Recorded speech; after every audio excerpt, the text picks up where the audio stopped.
welcome to episode 2 of the Equity Podcast. I'm Joe, this is Berek. Today our main topic is 4 habits to hack your nutrition, and after that we're going to have some question and answer session. Our sponsor for today's podcast is GridRx. You guys know Megan. She's been a member at the gym since we were back in the old gym. She's a former dual sport division athlete. She's a licensed psychotherapist in both Delaware and Maryland. She's a personal trainer, certified personal trainer, and she is a precision nutrition coach.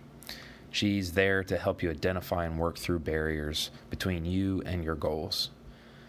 She's going to help you navigate and move towards healing and empowering you. Check her out at gridrx.org. You can find her on Instagram, Facebook, and Twitter.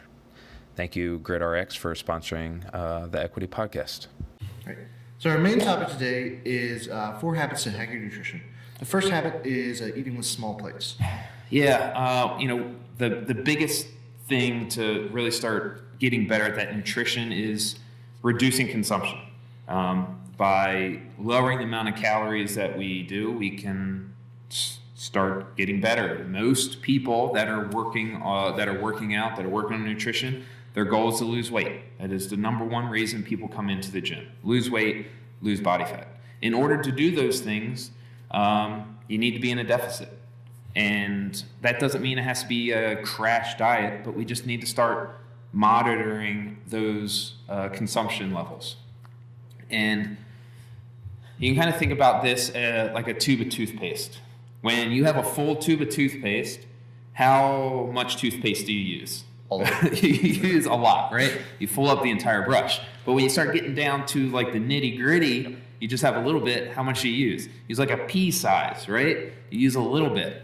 So the idea is, if we have a big plate, we're going to fill it up and we're going to eat it all. Like we grew up, eat everything on your plate. Yep. Like it was just drilled in us, eat everything on your plate. So just by using smaller plates, we're not changing any of those habits of eat everything, but we're just changing the levels. And that can really help reduce consumption. And it's something that's super easy. Instead of grabbing that big plate, grab a smaller plate or grab a bowl or grab something that's a little bit smaller. And that can really help reduce consumption. The second habit is eat in order. Yeah, so this one's a little vague. When you say eat in order, it's, what does that mean? Yeah. Basically, it means eat the good stuff first. And what I mean by good stuff is your vegetables. Eat the vegetables first. Eat your protein next. Then eat the thing that tastes really good or that you have a tendency to overeat on. So let's say I'm having a steak dinner and I have green beans, broccoli, and carrots, and then I also have a bunch of mashed potatoes. The mashed potatoes are probably going to be they're the most calorically dense. Yep. So what we want to do is we want to put that at the end of the meal. We want to eat all the vegetables first. That's going to fill us up. Eat our steak next. That's going to fill us up even more. Then we'll eat the potatoes, and hopefully that'll kind of limit that consumption as well. We want to eat in order. Eat the things that are going to benefit you more. Whereas, mashed potatoes, there's going to be other stuff in it, right? And then also, it kind of, I know for me, it kind of makes it like a treat at the end. It's like, ooh, sweet.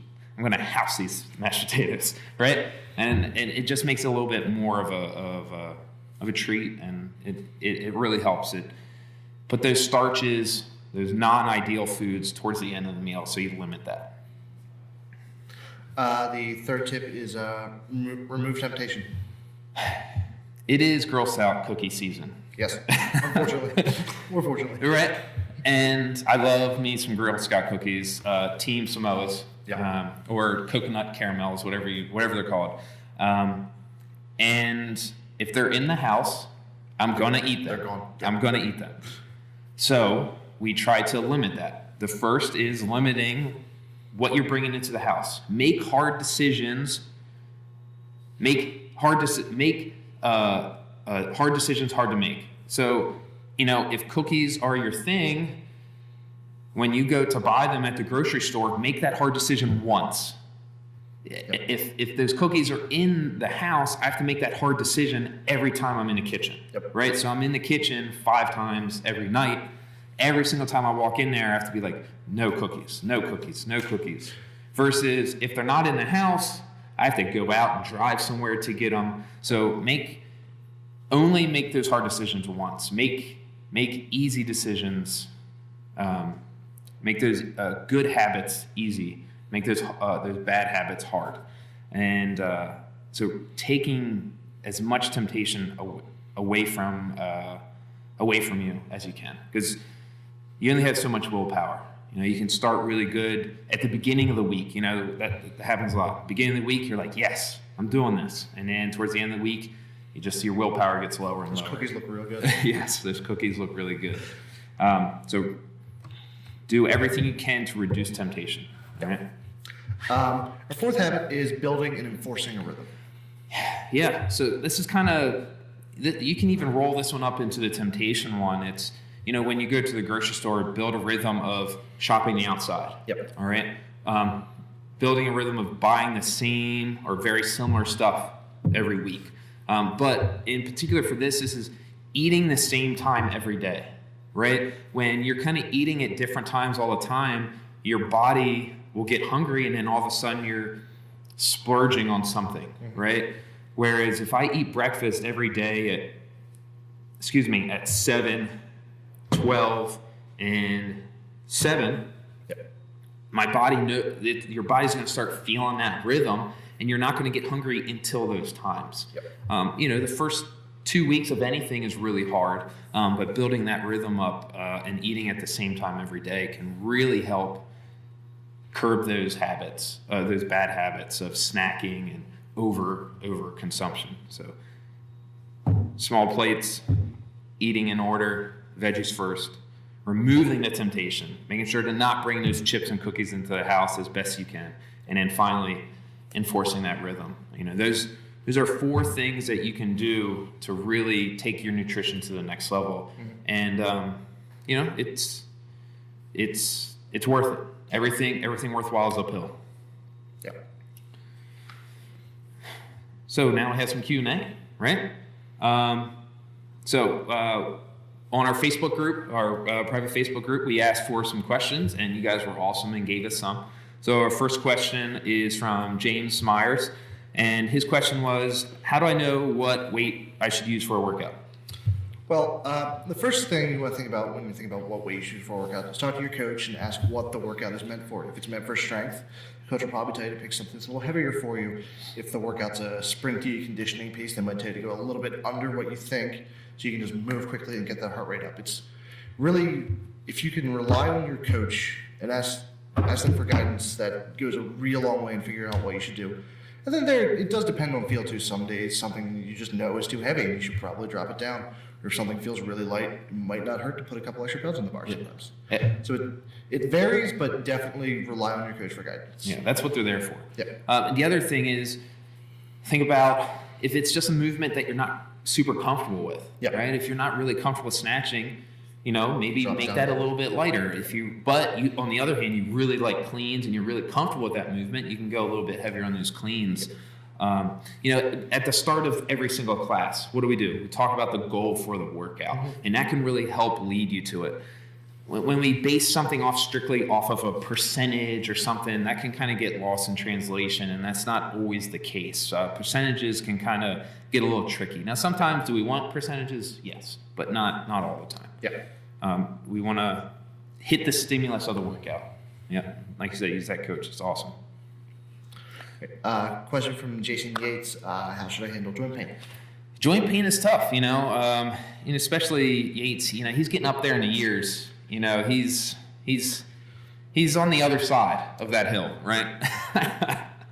So joint pain is a tough one. It's actually kind of similar to the first question, whereas you want to make sure we have the mechanics down first. If you're moving poorly, you're probably going to be feeling it in your joints. And I'm not saying that Jason is, but that's one of the things that you should look at is making sure you're moving well. We want to see mechanics, consistency, and then intensity, right? If we're trying to be super fast and we have that knee dropping in or something weird's happening, that can really lead to some bad stuff. So we want to make sure that we're moving well.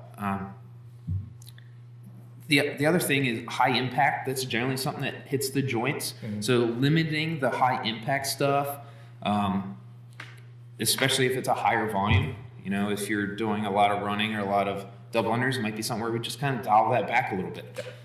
And then you can kind of think about diet as well. The two things from the diet side are going to be one, it's kind of both. It's inflammation. We're trying to limit inflammation. So consuming foods that limit inflammation can really help. So staying away from processed goods, staying away from excessive grains. So, you know, meat, vegetables, nuts and seeds, some fruit, low starch, no sugar, right?